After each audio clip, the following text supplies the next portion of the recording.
Dans le comté de Nice, on fête Noël, Calena, au soir du 24 décembre, comme un peu partout dans le monde.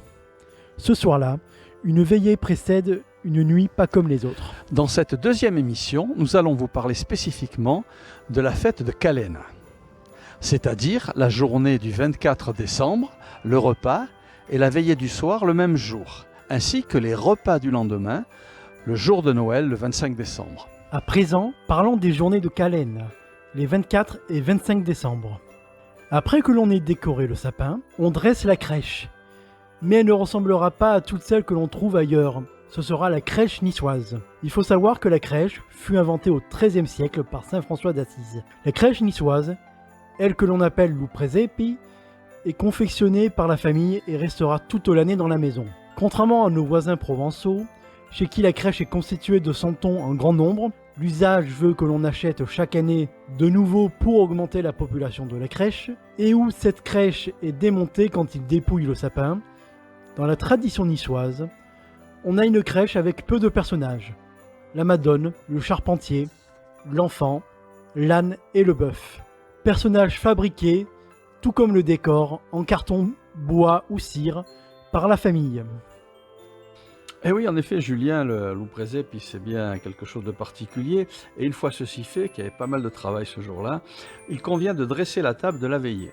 Alors, sur la table, on va mettre 3 nappes blanches superposées, sur lesquelles on aura placé les assiettes de blé et de lentilles germées, ainsi qu'une branche de houx.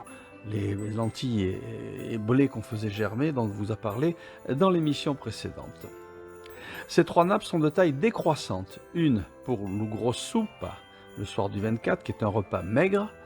Une pour le paste du giù de Calena, le 25 à midi, au cours duquel on mange de la viande. Et la troisième pour la mérenda du 25 au soir, lors de laquelle on finit les restes. Ensuite, on dresse les couverts pour les convives en y ajoutant une assiette, l'assiette per lu paure, l'assiette du pauvre, au cas où quelqu'un viendrait frapper à la porte pour demander à entrer au chaud lors de cette soirée particulière. Il semblerait que cette explication est apparue lors de l'implantation de la religion catholique dans le comté en signe de charité chrétienne.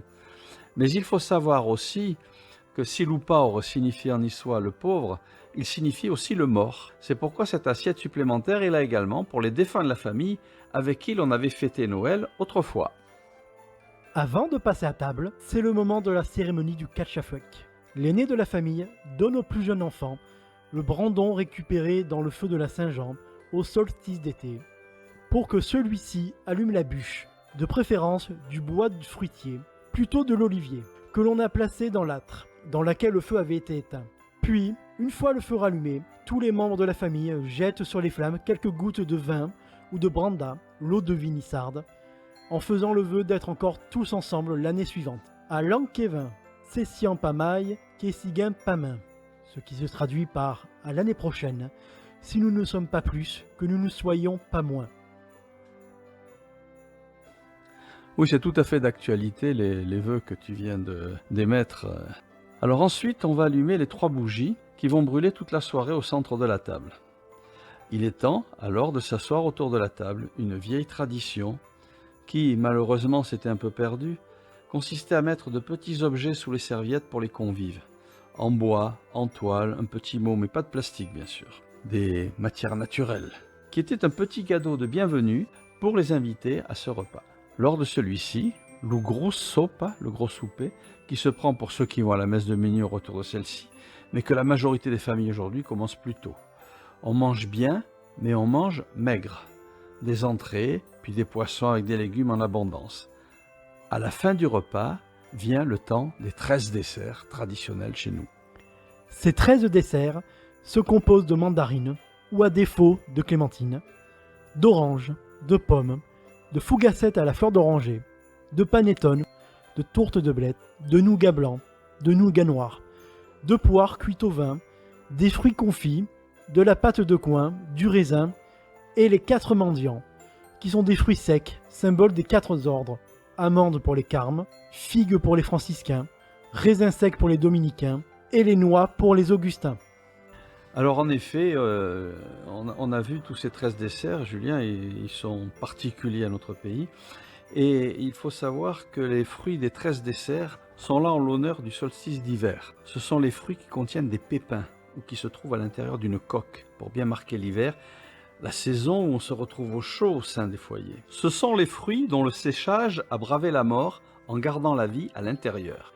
Après le repas de la veillée, on veille à bien laisser les miettes de pain et tous les gâteaux sur la table toute la nuit pour nourrir les armettes, les petites âmes des morts, et on se protège des mauvais esprits en mettant une part de pain de côté et en relevant, après le repas, les 4 coins des 3 nappes pour que les diables ne puissent s'y accrocher et grimper sur la table.